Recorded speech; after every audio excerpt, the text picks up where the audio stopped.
Hi friends, എല്ലാവർക്കും നേതിയാസ് മാജിക്കിലേക്ക് സ്വാഗതം. ഇന്ന് നമ്മൾ ചെയ്യാൻ പോകുന്നത് അലുവയാണ് കേട്ടോ.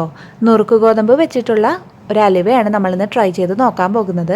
അപ്പോൾ ഇപ്പോൾ റേഷനായിട്ട് ഈ നുറുക്ക് ഗോതമ്പ് കിട്ടുന്നത് കൊണ്ട് എല്ലാവരുടെ വീട്ടിലും ഉള്ളൊരു സംഭവമാണ്. അപ്പോൾ എല്ലാവരും ഇതൊന്ന് ട്രൈ ചെയ്ത് നോക്കണം കേട്ടോ. നമുക്കിത് എങ്ങനെയാണ് ചെയ്യുന്നതെന്ന് നോക്കാം. അതിനായി ഞാനിവിടെ നുറുക്ക് ഗോതമ്പ് 1 കപ്പ് എടുത്തിട്ടുണ്ട് കേട്ടോ. ഞാനിത് കുതിർത്ത് വെച്ചിട്ടുണ്ട്. അപ്പോൾ കഴുകിയതിന് ശേഷമാണ് കേട്ടോ ഞാനത് കുതിരാൻ വെച്ചത്. ഒരു 1.5 മണിക്കൂറെങ്കിലും മിനിമം നമ്മളിത് കുതിർക്കാൻ വെക്കണം.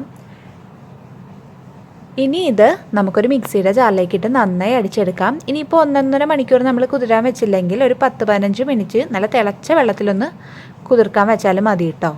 അപ്പോൾ ഞാനിത് മിക്സിയുടെ ജാറിലേക്ക് മാറ്റുകയാണ്.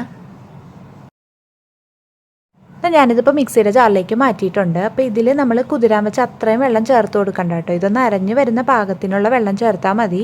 അപ്പോൾ കുതിരാൻ വെച്ചാൽ ആ ബാക്കി വെള്ളം ഉണ്ടല്ലോ അത് മാറ്റി വെച്ചേക്കണം, കളയരുത് കേട്ടോ. നമുക്കിത് ആവശ്യമുണ്ട്. ഇനി നമുക്ക് ഈ അലുവയിലേക്ക് ഇടാനായിട്ടുള്ള അണ്ടിപ്പരിപ്പും കിസ്മിസും ഒന്ന് റോസ്റ്റ് ചെയ്തെടുക്കാം. അതിനായി ഞാനിവിടെ ഒരു പാനിലേക്ക് കുറച്ച് നെയ്യ് ഒഴിച്ച് കൊടുത്തിട്ടുണ്ട്. ഇതിലിട്ട് അണ്ടിപ്പരിപ്പും കിസ്മിസും ഒന്ന് റോസ്റ്റ് ചെയ്തെടുക്കാം. അപ്പോൾ എൻ്റെ ചാനൽ ആദ്യമായിട്ട് കാണുന്നവരുണ്ടെങ്കിൽ സബ്സ്ക്രൈബ് ചെയ്യാൻ മറക്കരുത് കേട്ടോ. സബ്സ്ക്രൈബ് ചെയ്യുമ്പോൾ വരുന്ന ബെല്ലൈക്കൺ കൂടി ഒന്ന് ക്ലിക്ക് ചെയ്ത് കൊടുക്കുക. എന്നിട്ട് ഓൾ എന്ന ഓപ്ഷൻ കൂടി സെലക്ട് ചെയ്യണം. എങ്കിൽ മാത്രമേ ഞാനിടുന്ന വീഡിയോസിൻ്റെ നോട്ടിഫിക്കേഷൻ നിങ്ങൾക്ക് ലഭിക്കുള്ളൂ. അപ്പോൾ ഇപ്പോൾ തന്നെ ഒന്ന് സബ്സ്ക്രൈബ് ചെയ്യണേ പ്ലീസ്.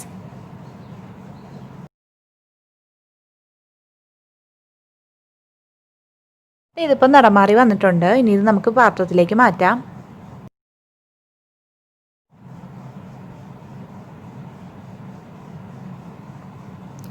ഇനി ഈ പാനിലേക്ക് നമ്മളിപ്പം അരച്ചെടുത്ത ആ സൂചി ഗോതമ്പ് പേസ്റ്റ് ഉണ്ടല്ലോ അതൊഴിച്ചു കൊടുക്കാം. അപ്പോൾ സിമ്മിലിട്ടിട്ട് വേണം കേട്ടോ ഇത് ഒഴിച്ചു കൊടുക്കുക, അല്ലെങ്കിൽ ഇത് പെട്ടെന്ന് അടുക്കി പിടിച്ച് പോകും. എന്നിട്ട് 1 സ്പൂൺ നെയ്യും കൂടി നമുക്ക് ചേർത്ത് കൊടുക്കാം. എന്നിട്ട് നന്നായി ഒന്ന് യോജിപ്പിച്ചെടുക്കാം. ഇനി ഇതിലേക്ക് നമുക്ക് വെള്ളം ചേർത്ത് കൊടുക്കാം കേട്ടോ. ഞാനിപ്പോൾ ചേർക്കുന്ന ഈ വെള്ളം നമ്മൾ നേരത്തെ ഈ നുറുക്ക് ഗോതമ്പ് കുതിരാൻ വെച്ചിരുന്നപ്പോൾ മാറ്റി വെച്ചില്ലേ അരച്ചെടുക്കുന്ന സമയത്ത്, ആ വെള്ളമാണ് കേട്ടോ ചേർത്ത് കൊടുത്തത്. അപ്പോൾ അതിനായിട്ടാണ് ഞാനത് കളയാതെ മാറ്റി വെക്കണമെന്ന് പറഞ്ഞത്. ഇനി ഇതേപോലെ ഒരു സ്പൂൺ യൂസ് ചെയ്ത് നമുക്കിതിൻ്റെ കട്ടയൊക്കെ നന്നായി ഒന്ന് ഉടച്ചു കൊടുക്കാം. എന്നിട്ട് 1 കപ്പ് വെള്ളം കൂടി ഇതിലേക്ക് ആഡ് ചെയ്ത് കൊടുക്കണം കേട്ടോ.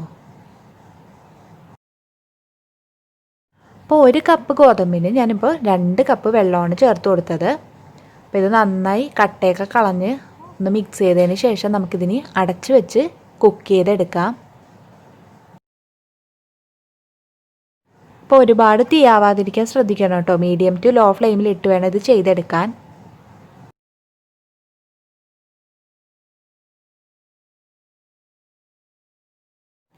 അപ്പോൾ ഇടയ്ക്കിടയ്ക്ക് ഇതുപോലെ ഒന്ന് ഇളക്കി കൊടുക്കണം കേട്ടോ, ഇല്ലെങ്കിൽ ഇത് പെട്ടെന്ന് അടുക്കി പിടിച്ചു പോകും.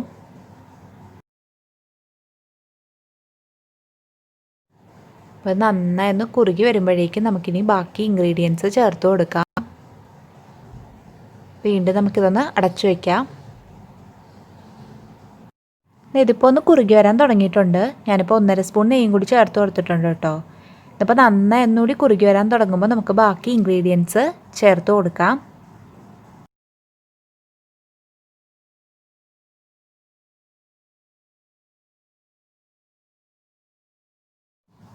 അപ്പോൾ കട്ട കെട്ടാതെ നന്നായി ഇത് ഇളക്കി കൊടുക്കണം കേട്ടോ.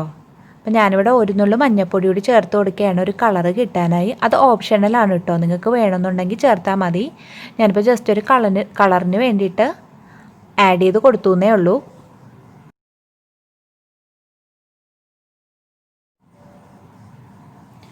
ഇതിപ്പോൾ ഒന്നുകൂടി കുറുകി വന്നിട്ടുണ്ട്. ഈ ടൈമിൽ നമുക്ക് പഞ്ചസാര ആഡ് ചെയ്ത് കൊടുക്കാം. ഞാനിവിടെ 1 കപ്പ് ഗോതമ്പിന് 3/4 ഗ്ലാസും കുറച്ചുകൂടി പഞ്ചസാര, 1 കപ്പ് തികച്ചെടുത്തിട്ടില്ല കേട്ടോ. അപ്പോൾ ആ ഒരു ക്വാണ്ടിറ്റിയിലാണ് പഞ്ചസാര എടുത്തിരിക്കുന്നത്. അപ്പോൾ അത് നിങ്ങളുടെ മധുരത്തിനനുസരിച്ച് കൂട്ടുകയോ കുറയ്ക്കുകയോ ചെയ്യാം കേട്ടോ. അപ്പോൾ ഈ പഞ്ചസാരയൊക്കെ അലിഞ്ഞു വരുമ്പോൾ ഇതൊന്നുകൂടി ലൂസായിട്ട് വരും. പിന്നെ ഞാനിവിടെ ആഡ് ചെയ്തത് ഏലക്കായയാണ്. ഞാനിവിടെ 5 ഏലക്കായയുടെ തൊലി കളഞ്ഞിട്ട് സീഡ്സ് മാത്രമാണ് കേട്ടോ ആഡ് ചെയ്തേക്കുന്നത്. അപ്പോൾ നിങ്ങൾക്ക് ഏലക്കായയുടെ ഫ്ലേവർ നല്ല ഇഷ്ടമാണെങ്കിൽ അത് നന്നായി പൊടിച്ചിട്ട് 1 സ്പൂൺ വരെയൊക്കെ ആഡ് ചെയ്ത് കൊടുക്കാവുന്നതാണ്. നമ്മുടെ അലുവ ഇപ്പോൾ പാനിൽ നിന്നൊക്കെ വിട്ട് വരുന്നൊരു കൺസിസ്റ്റൻസിയിൽ എത്തിയിട്ടുണ്ട്. അപ്പോൾ ഞാനിതിൻ്റെ ഇടയ്ക്ക് ഇതിൽ 1.5 സ്പൂൺ നെയ്യും കൂടി ആഡ് ചെയ്ത് കൊടുത്തിട്ടുണ്ടായിരുന്നു കേട്ടോ. അത് എടുക്കാൻ വിട്ടുപോയതാണ്. അപ്പോൾ നെയ്യ് അല്ലെങ്കിൽ നെയ്ക്ക് പകരം നമുക്ക് വെളിച്ചെണ്ണ യൂസ് ചെയ്യാവുന്നതാണ്. അപ്പോൾ അത് എത്രത്തോളം ചേർക്കുന്നുവോ അത്രത്തോളം നമ്മളുടെ ഹലുവ ആ ഒരു പരുവത്തിന് നമുക്ക് കിട്ടും. അപ്പോൾ നമ്മൾ നേരത്തെ റോസ്റ്റ് ചെയ്ത് വെച്ച അണ്ടിപ്പരിപ്പും കിസ്മിസും കൂടി ഞാൻ ചേർത്ത് കൊടുത്ത് ഇത് നന്നായി ഒന്ന് മിക്സ് ചെയ്തെടുത്തതിന് ശേഷം നമുക്കിത് പാത്രത്തിലേക്ക് മാറ്റാം കേട്ടോ. ഞാനിവിടെ കേക്ക് ട്രേ ആണ് കേട്ടോ എടുത്തിരിക്കുന്നത്. അത് നന്നായി ഒന്ന് നെയ്യ് തേച്ച് കൊടുത്തിട്ടുണ്ട്. അത് നമ്മളുടെ ഇഷ്ടത്തിനുള്ള ഷേപ്പിനുള്ള പാത്രത്തിലേക്ക് ഇത് മാറ്റാവുന്നതാണ്. അപ്പോൾ ഇതിലേക്ക് നമ്മളുടെ ഹലുവ മാറ്റിയിട്ട് ഒന്ന് ലെവൽ ചെയ്ത് കൊടുക്കാം കേട്ടോ. ഞാനിപ്പോൾ ഇവിടെ നന്നായി ലെവൽ ചെയ്ത് കൊടുത്തിട്ടുണ്ട്. അപ്പോൾ അതിൻ്റെ പുറത്ത് ഞാനൊരു സ്പൂൺ യൂസ് ചെയ്തിട്ടാണ് കേട്ടോ ലെവൽ ചെയ്തത്. അപ്പോൾ ആ സ്പൂണിൽ ചെറുതായിട്ട് നെയ്യ് തേച്ച് കൊടുത്തിട്ടുണ്ടായിരുന്നു ആ ഒരു ഗ്ലേസിംഗ് ഒക്കെ കിട്ടാനായി. ഇത് നന്നായി തണുത്തതിന് ശേഷം നമുക്ക് പീസസ് ആയിട്ട് കട്ട് ചെയ്തെടുക്കാം കേട്ടോ. എന്നാൽ നമ്മുടെ ഹലുവ ഇപ്പോൾ നന്നായി തണുത്ത് വന്നിട്ടുണ്ട്. ഏകദേശം 1 മണിക്കൂർ കഴിഞ്ഞിട്ടുണ്ട് കേട്ടോ. അപ്പോൾ ഏകദേശം ഒരു 1.5 മണിക്കൂർ വേണം ഇതൊന്ന് സെറ്റായി വരാനായിട്ട്. അപ്പോൾ ആ ടൈം കഴിഞ്ഞതിന് ശേഷമേ നമ്മളിത് പാത്രത്തിലേക്ക് മാറ്റാമുള്ളൂ കേട്ടോ. ഇല്ലെങ്കിൽ ഇത് കട്ട് ചെയ്തെടുക്കുമ്പോൾ കത്തിയിലൊക്കെ ഒരു ഒട്ടി പിടിക്കുന്ന ആ ഒരു പരുവത്തിനായി പോവും. അപ്പോൾ നന്നായി തണുത്തതിന് ശേഷമേ ഇത് പാത്രത്തിലേക്ക് മാറ്റാമുള്ളൂ. അപ്പോൾ ഞാൻ ഈ പാത്രത്തിൽ നെയ്യ് തേച്ച് കൊടുത്ത് എന്തിനാണെന്ന് വെച്ചാൽ ഇതൊന്ന് പെട്ടെന്ന് ഇളവി പോരാനുള്ള എളുപ്പത്തിനാണ്. കണ്ടോ, നമ്മൾ ഹലുവ നന്നായി സെറ്റായി വന്നിട്ടുണ്ട്. നല്ല ടേസ്റ്റി ആയിട്ടുള്ള നുറുക്ക് ഗോതമ്പ് ഹലുവ ഇവിടെ റെഡി ആയിട്ടുണ്ട്. ഇനി ഇത് നമുക്ക് പീസസ് ആയിട്ട് കട്ട് ചെയ്യാം. ഞാനിപ്പോൾ ഇവിടെ പീസസ് ആയിട്ട് കട്ട് ചെയ്തിട്ടുണ്ട്. കണ്ടോ, നല്ല കറക്റ്റ് പരുവത്തിനാണ് നമ്മുടെ ഹലുവ ഇവിടെ റെഡി ആയിരിക്കുന്നത്. നല്ല ടേസ്റ്റി ആയിട്ടുള്ള ഹലുവയാണ് കേട്ടോ. അപ്പോൾ എല്ലാവരുടെ വീട്ടിലും ഉള്ളൊരു സംഭവമല്ലേ നുറുക്ക് ഗോതമ്പ് റേഷൻ കടയിൽ നിന്ന് കിട്ടിയത്. അപ്പോൾ എല്ലാവരും ഇതൊന്ന് ട്രൈ ചെയ്ത് നോക്കണം. അപ്പോൾ വീഡിയോ എല്ലാവർക്കും ഇഷ്ടമായെന്ന് വിചാരിക്കുന്നു. ഇഷ്ടമായെങ്കിൽ എന്താ ചെയ്യേണ്ടത്? ലൈക്ക് ചെയ്യാൻ മറക്കരുത്. ഒപ്പം ചാനൽ ഇതുവരെയും സബ്സ്ക്രൈബ് ചെയ്തിട്ടില്ലാത്തവരുണ്ടെങ്കിൽ പ്ലീസ് ഇപ്പോൾ തന്നെ സബ്സ്ക്രൈബ് ചെയ്യണേ. അപ്പോൾ ഇതുപോലുള്ള നല്ല നല്ല റെസിപ്പീസുമായി വീണ്ടും കാണാം.